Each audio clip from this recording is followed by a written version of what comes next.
ఓం శ్రీకృష్ణ పరబ్రహ్మణే నమః. ఓం శ్రీకృష్ణ పరబ్రహ్మణే నమః.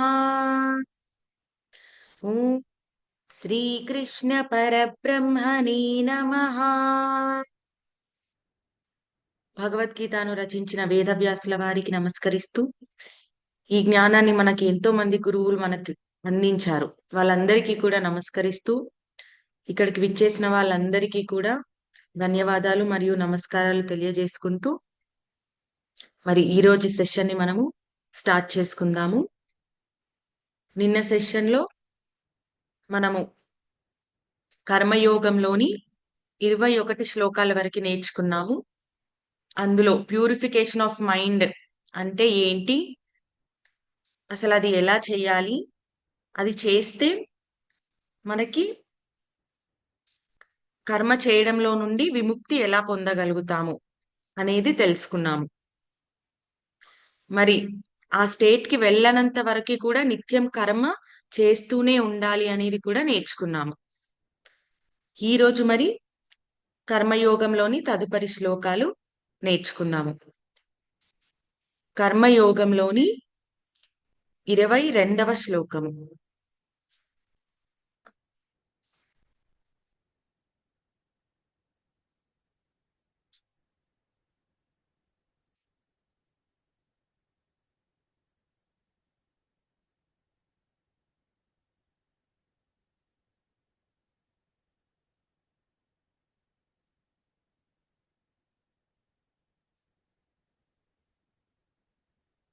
న మే పార్థాస్తి కర్తవ్యం త్రిషు లోకేషు కించన నానవాప్తమవాప్తవ్యం వర్త ఏవ చ కర్మణి. న మే పార్థాస్తి కర్తవ్యం త్రిషు లోకేషు కించన నానవాప్తమవాప్తవ్యం వర్త ఏవ చ కర్మణి. నమే పార్థాస్తి కర్తవ్యం. ఓ పార్థ, అర్జున, కర్తవ్యం అంటే కర్మ. త్రిషు లోకేషు కించన, ఈ 3 లోకాలలో కూడా నాకు చెయ్యవలసిన కర్మ అంటూ ఏమీ లేదు అని శ్రీకృష్ణ పరమాత్మ తన గురించి చెబుతున్నారనమాట. నానవాప్తమవాప్తవ్యం.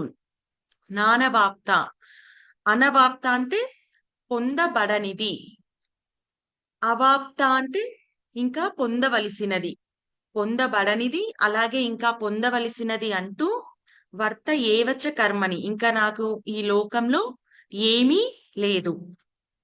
కర్మ చేయడం ద్వారానే ఏదైనా పొందుతాము. సో అలా పొందవలసింది, పొందబడనిది, కర్మ చేయకుండా ఇంకా పొందబడినది అంటూ ఏమీ లేదు. కర్మ చేసి ఇంకా నేను పొందవలసిందంటూ కూడా ఈ 3 లోకాలలో ఏమీ మిగలలేదు ఓ పార్థ అనేది ఇక్కడ చెబుతున్నారు. నమే పార్థాస్తి కర్తవ్యం త్రిషు లోకేషు కించన, 3 లోకాలలో కూడా నేను కర్మ చేసి నానవాప్తమవాప్తవ్యం పొందవలసింది అలాగే పొందబడనిది అంటూ ఇంకా ఏమీ మిగలలేదు ఓ అర్జున అనేదే 3వ అధ్యాయంలోని 22వ శ్లోకం యొక్క భావము. 3వ అధ్యాయం కర్మయోగంలోని 23వ శ్లోకము. యది హ్యాయం న వర్తేయం జాతు కర్మణ్యతంత్రితః మమ వర్త్మానువర్ధన్తే మనుష్యాః పార్థ సర్వశః. యది హ్యాయం న వర్తేయం జాతు కర్మణ్యతంత్రితః మమ వర్త్మానువర్ధన్తే మనుష్యాః పార్థ సర్వశః. యది హ్యాయం న వర్తేయం జాతు కర్మణ్యతంత్రితః, నేను కర్మలను చేసి పొందవలసింది ఏమీ లేదు మరియు కర్మలను చేయకుండా ఇంకా పొందలేదు అనే విషయాలు కూడా ఏమీ లేవు. మరి అయినప్పటికీ కూడా నేను జాతు కర్మణ్యతంత్రితః అంటే ప్రతి క్షణం కూడా నేను కర్మను తంత్రితః, అతంత్రితః అంటే తంద్రిత అంటే ఏంటి అంటే సోమరితనంతో ఉండి, అలసటతో ఉండి, లేదా ఒకలాంటి మత్తులో ఉండి కర్మను ఆచరించడం. అతంద్రిత అంటే దానికి ఎగ్జాక్ట్ ఆపోజిట్. సోమరితనం లేకుండా, మత్తు లేకుండా, ఎలాంటి అలసట లేకుండా, ఎంతో చురుకుగా ప్రతి క్షణం ఎరుకతో కర్మను ఆచరించడమే తంద్రిత. సో నేను కర్మలను ఏమీ చేయాల్సినవి లేకున్నప్పటికీ కూడా నేను ప్రతి క్షణం ఎంతో ఎరుకతో, ఎంతో జాగరూకతతో, తంద్రితతో కర్మను ఆచరిస్తున్నాను. మమ వర్త్మాను వర్తంతే మనుష్యాః పార్థ సర్వశః. ఎందుకు అంటే ప్రతి క్షణం కూడా ఈ మనుష్యులందరూ కూడా నన్ను వర్త్మాను వర్తంతే, నేను ఏం చేస్తున్నానో చూసి దానినే ఆచరిస్తారు. అన్ని విధాలుగా కూడా నన్ను ఆచరిస్తారు కాబట్టి నేను కర్మను ప్రతి క్షణం ఎరుకతో జాగరూకతతో చేస్తున్నాను. యది హ్యాయం న వర్తేయం జాతు కర్మణ్య తంద్రితః. ఎప్పుడూ కూడా నేను అతంద్రితతో కర్మను ఆచరిస్తున్నాను. మమ వర్త్మాను వర్తంతే మనుష్యాః పార్థ సర్వశః. ఎందుకంటే అన్ని విధాలుగా కూడా మనుష్యులందరూ కూడా నన్ను చూసి ఫాలో అవుతారు, నన్ను చూసి ఆచరిస్తారు కాబట్టి నేను ఏది చేస్తే అది వాళ్ళు చెయ్యదలుస్తారు. కాబట్టి నేను ఎరుకతో చేస్తే వాళ్ళు కూడా అదే చూసి నేర్చుకుంటారు. నేను అందుకని ప్రతి క్షణం కర్మలను ఆచరిస్తున్నాను, అలాగే అత్యంత జాగ్రత్తగా ఎరుకతో ఆచరిస్తున్నాను అనేది 23 శ్లోకం యొక్క భావము.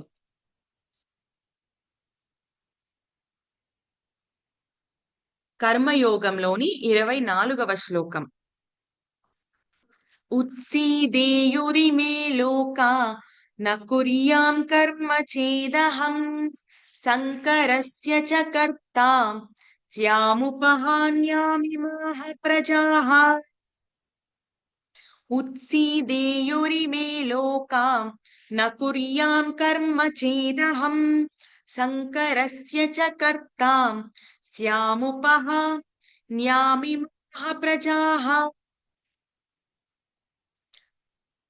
ఈ శ్లోకం యొక్క భావం ఏంటంటే నేను కర్మ చెయ్యకుంటే ఈ ప్రజలు చెడిపోతారు, అప్పుడు సంకరము ఏర్పడుతుంది, కాబట్టి నేనే ప్రజలను చెడగొట్టిన వాడిని అవుతాను. ఉత్సీదేయురిమే లోక నకుర్యాం కర్మ చేదహం. ఈ లోకంలో అంటే ఈ ప్రజలందరూ కూడా నకుర్యాం చేత కర్మను చెయ్యకుండా ఉండిపోతారు. ఒకవేళ నేను గనక కర్మను చెయ్యకపోతే ఈ లోకంలో ఉన్న అంటే ఈ ప్రజలందరూ కూడా నకుర్యాం కర్మను చెయ్యకుండా ఉండడం అనేది నేర్చుకుంటారు. నకుర్యాం కర్మ చేదహం కర్మను చెయ్యకుండా ఉండడము ఈ లోకంలో ఉన్న ప్రజలందరూ కూడా. దానివల్ల ఏమవుతుంది, కర్మ చేయకుండా ఉండడం అనేది వాళ్ళు ఒకవేళ నేర్చుకుంటే భగవంతుడికి చేయవలసింది ఏం లేకపోయినా భగవంతుడు అనే వాడిని ప్రజలందరూ కూడా ఆచరిస్తారు. మరి భగవంతుడు ఏం చేస్తే మనము కూడా అదే చెయ్యాలి అనే దృష్టికోణంలో ప్రతి ఒక్క జీవి కూడా ఉంటుంది కాబట్టి భగవంతుడు చేయవలసింది ఏం లేకపోయినా కూడా మానవులందరూ కూడా తప్పుదారిలో పడకుండా ఉండడానికి కోసము భగవంతుడు అనేవాడు కూడా నిత్యం కర్మను చేస్తూ వచ్చాడు. శ్రీకృష్ణ పరమాత్మ ఎంత దయాగుణుడు అంటే తను చేయవలసింది ఏం లేకపోయినా లోకమంతా కూడా తనను చూసి ఆచరిస్తుంది కాబట్టి తను చేయవలసింది లేకపోయినా కూడా అత్యంత జాగరూకతతో, అత్యంత జాగ్రత్తగా, అత్యంత ఎరుకతో నిత్యం కర్మను ఆచరిస్తున్నాడు. సంకరస్య చ కర్త. ఒకవేళ కర్మను చేయకుండా ఉంటే లోకమంతా దానిని చూసి నేర్చుకొని ఆ తప్పు మార్గంలో వెళ్తుంది. సంకరస్య అంటే తప్పు మార్గంలో వెళ్తుంది.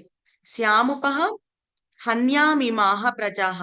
దాని వలన నేనే వాళ్ళని ప్రజలందరూ కూడా చెడగొట్టిన వాడిని అవుతాను అనేది ఇక్కడ శ్రీకృష్ణ పరమాత్మ 24వ శ్లోకంలో తెలియజేస్తున్నారు.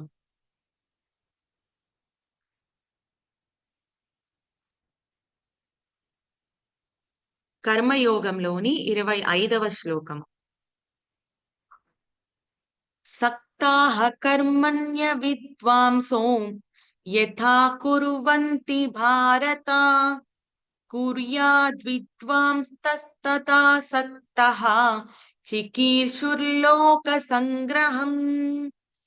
సక్తాః కర్మణ్య విద్వాంసో యథా కుర్వంతి భారత కుర్యాద్విద్వాంస్తతథా సక్తః చికీర్షుర్లోక సంగ్రహం. సక్తాః కర్మణ్య అవిద్వాంసో. అవిద్వాంసో అంటే అజ్ఞానులు, జ్ఞానం లేని వాళ్ళు ఎలాగైతే యథా కుర్వంతి భారతః ఏ విధంగా అయితే సక్తః అంటే ఆసక్తితో కర్మలను ఆచరిస్తున్నారో కుర్యాద్విద్వాంస్ తథా సక్తః అలాగే జ్ఞానులు కూడా కర్మలను తథా అసక్తః అంటే ఆసక్తి లేకుండా, అటాచ్మెంట్ లేకుండా కర్మలను ఆచరించాలి. చికీర్షుర్లోకు సంగ్రహం, ఇదే లోకం అంతటికీ కూడా లోక కళ్యాణం కోసం కర్మలను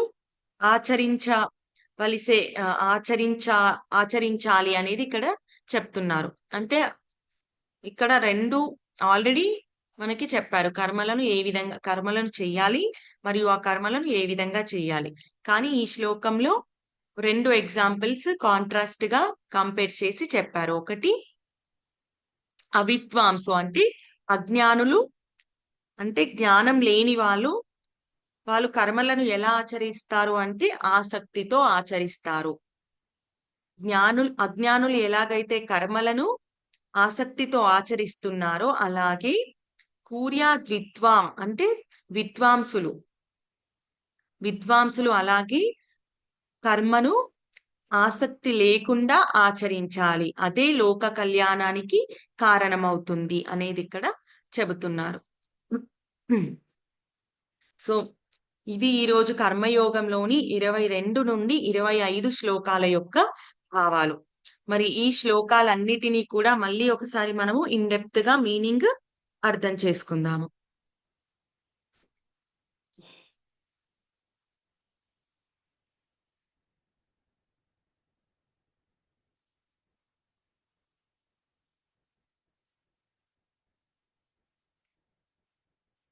ముందుగా కర్మయోగంలోని 22 శ్లోకంలో శ్రీకృష్ణ పరమాత్మ తను ఇంకా చేయవలసింది ఏమీ లేదు, అయినా కూడా తను కర్మలను నిత్యం జాగరూకతతో చేస్తున్నారు అనేది చెబుతున్నారు.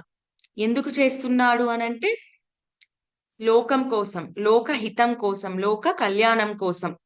ఇంతకుముందు ఆల్రెడీ మనం శ్లోకంలో నేర్చుకున్నాం, యద్యదాతర తిశ్రేష్ట తత్తదేవేత్తరో జనః సయత్ ప్రమాణం కురుతే లోకస్థ ధనువర్ధతే. ఎవరైతే శ్రేష్ఠులు ఏది ఆచరిస్తారో లోకమంతా కూడా అదే అనుసరిస్తారు, అదే ప్రమాణంగా స్వీకరిస్తారు. కాబట్టి ఇక్కడ శ్రీకృష్ణ పరమాత్మ కూడా ఒకానొక శ్రేష్ఠుడు, గొప్పవాడు. తను ఏది ఆచరిస్తున్నాడో లోకమంతా కూడా అదే అనుసరిస్తుంది. కాబట్టి తనకు ఇంకా ఏమీ చేయవలసింది లేకపోయినా కూడా నాకేం పట్టింది అనుకోకుండా అత్యంత దయతో కర్మలను అత్యంత జాగరూకతతో అంటే ఎరుకతో ఆచరిస్తూ వచ్చారు. మరి మనం ఇంకా స్టేట్కే వెళ్ళలేదు, అసలు ఆ ప్యూరిఫికేషన్ ఆఫ్ మైండ్ స్టేట్కే వెళ్ళలేదు, ఇంకా కోరికలు లేని స్థితికే మనము వెళ్ళలేదు. మరి మనము నిత్యం కర్మను చెయ్యాలి అనే విషయం ఎప్పుడు మనం దృష్టిలో పెట్టుకోవాలి. అలాగే కర్మను ఏదో చేస్తున్నాము అని కాకుండా అత్యంత ఎరుకతో చెయ్యాలి అనేది కూడా మనము నేర్చుకోవాలి. ఎందుకు అనంటే మనుష్యులు సర్వ విధాలా కూడా తనని అనుసరిస్తున్నాడు కాబట్టి అత్యంత ఎరుకతో చెయ్యాలి. ఆ శ్రేష్ఠులు అనే వాళ్ళు ఎప్పుడూ కూడా ఎరుకతో చెయ్యాలి కర్మలను.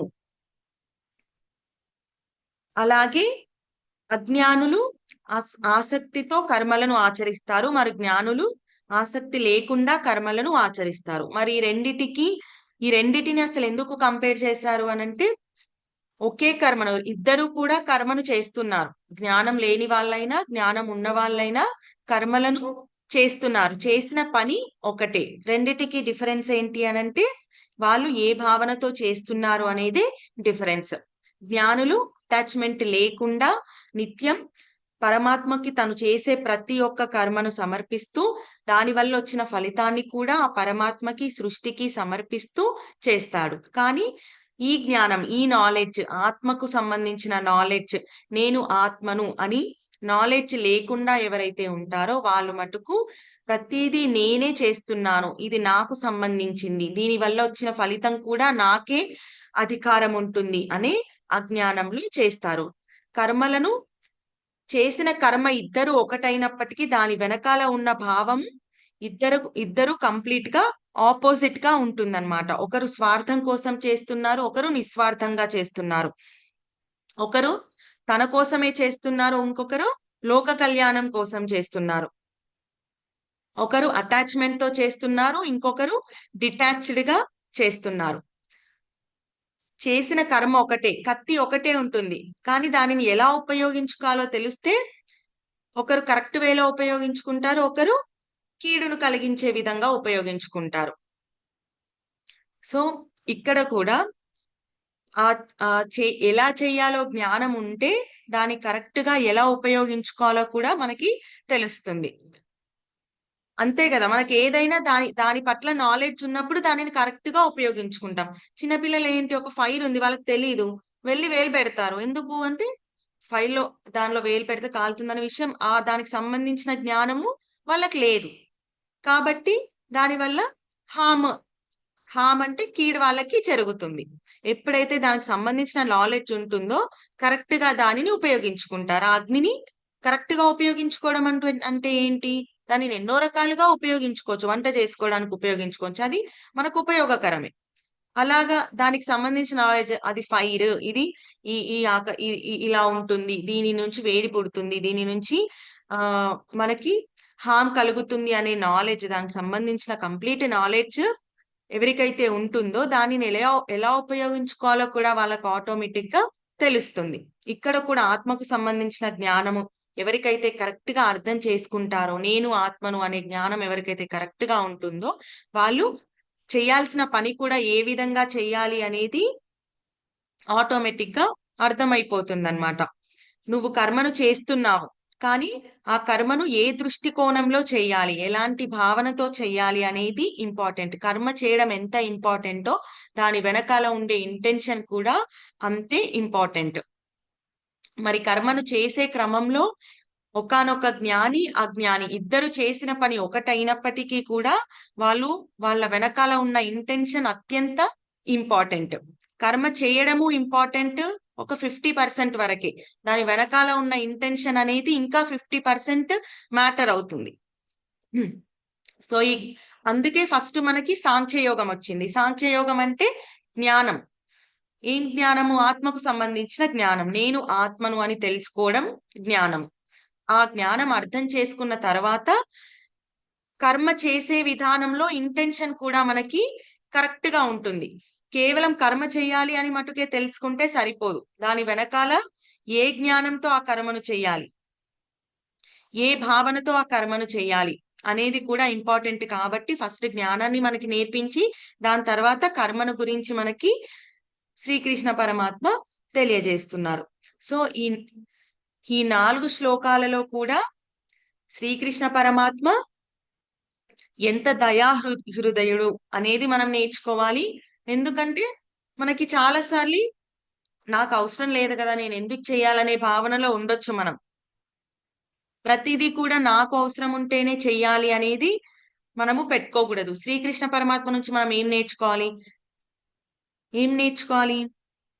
అక్కడ చేయవలసింది ఏమీ లేకపోయినా కూడా అది లోకం మొత్తానికి ఉపయోగపడుతుంది అనంటే, నీకు అది అవసరం లేకున్నా కూడా అది లోకం మొత్తానికి ఉపయోగపడుతుంది అంటే అది ఖచ్చితంగా మనము చెయ్యాలి. ఇది మనం శ్రీకృష్ణుడి నుంచి నేర్చుకోవాలి. ఎందుకంటే శ్రీకృష్ణుడు కూడా చేయవలసింది ఏమీ మిగిలిపోయినా కూడా తను ఇంకా కూడా అత్యంత జాగరూకతతో నిత్యం కర్మను చేస్తున్నాడు. ఒక మానవ జన్మను తీసుకొని, ఒక సాధారణ మానవ జన్మను తీసుకొని ఈ భూమి మీదికి వచ్చి నిత్యం కర్మలను అత్యంత జాగరూకతతో చేశారు. మరి మనకు ఉపయోగం ఉన్నా లేకపోయినా లోక కళ్యాణం కోసం మనము కూడా నిత్యం కర్మలను అత్యంత జాగరూకతతో చేయాలి అనేది నేర్చుకున్నాము. మరి ఇంకా ఏం నేర్చుకున్నాము అంటే కర్మలను చెయ్యడమే ఇంపార్టెంట్ కాదు, దాని వెనకాల ఉన్న ఇంటెన్షన్ అత్యంత ముఖ్యము అనేది కూడా నేర్చుకున్నాము.